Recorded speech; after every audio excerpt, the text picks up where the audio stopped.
Alors salut à tous, aujourd'hui petite vidéo sur l'installation d'une tablette d'angle Myself Maya. Après il y a plusieurs marques, hein. Ça on va pas faire de pub, mais si vous voulez trouver la même, ça vient de chez Bricoman. Donc ça se présente comment? Hop, une tablette en inox, après suivant les marques il y a différents motifs, avec donc 4 ergots. Alors soit on peut les mettre au moment où on fait le carrelage, soit on peut venir les mettre après, chose que j'ai fait ici. Donc là c'est chez moi. Donc on fait 4 entailles.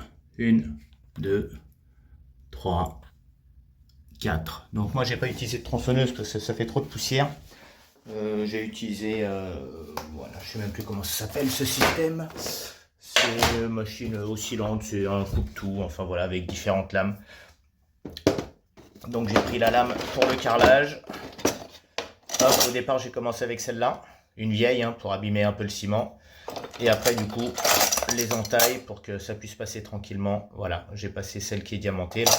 Et ça la fait très bien pour éviter la poussière, parce que ça tourne moins vite qu'une tronçonneuse. Donc du coup, ou une meuleuse d'angle pour certains, si les termes doivent être corrects.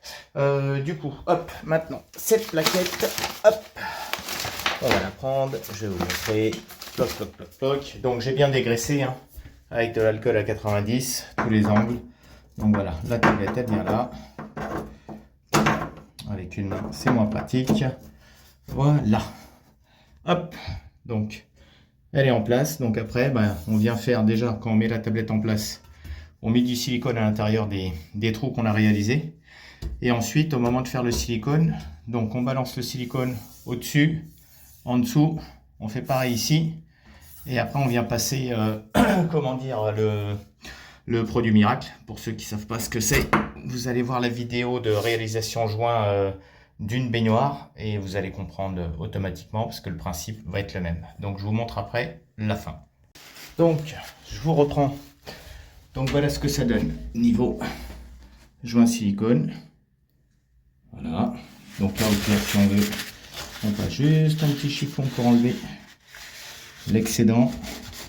Voilà. Et là du coup on reste au moins 24 heures sans prendre de douche. Ok. Donc moi ce que j'ai fait, c'est que j'ai fait un joint au-dessus, un joint en dessous, des deux côtés. Ici à l'avant aussi un petit retour. Et puis voilà. Et du coup, si ça suffit pas, je pense qu'il y en aura une autre qui va venir ici pour poser un peu tous les produits. Parce qu'avant il y avait une colonne de douche avec 2 tablettes à cet endroit-là. Mais du coup les colonnes de douche, bon, elle s'est abîmée. Et du coup, on est parti sur robinetterie classique. Ce qui est pas plus mal, mais maintenant, il faut qu'on puisse ranger tous les produits. Voilà, j'espère que ça vous aidera.